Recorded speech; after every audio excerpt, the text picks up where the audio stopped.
నట జగత్తు వ్యంగ్యవాక్కు. ఈ గొట్టలిని ఆ సినిమా కోసం ఫలానా ఊళ్ళో చేయించారంట. ఇక నరకుడే నరకుడంట.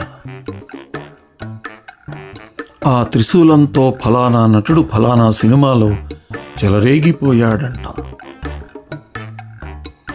ఆ కొండలోయల్లో ఈ ఆజానుబాహుడు బండరాళ్లు మోసినట్టు పిండి చేసినట్టు కనికట్టుమాయా చిత్రం తీశారంట.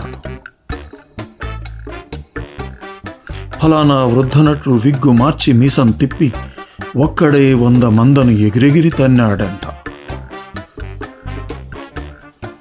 ఆ పొట్టినటుడు పేరు చెబితే పిల్లలు అమాంతం భయపడి మారాం చెయ్యకుండా చప్పున అన్నం తినేస్తారంట. ఆ రంగు జరియంచు చీర ఫలానా సినిమాలో ఫలానా నటి ధరించిందని ఎగబడి కొన్నారంట.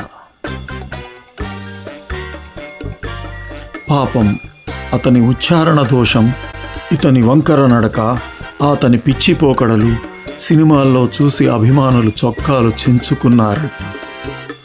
ఏమిటో పిచ్చిమా రోజులు.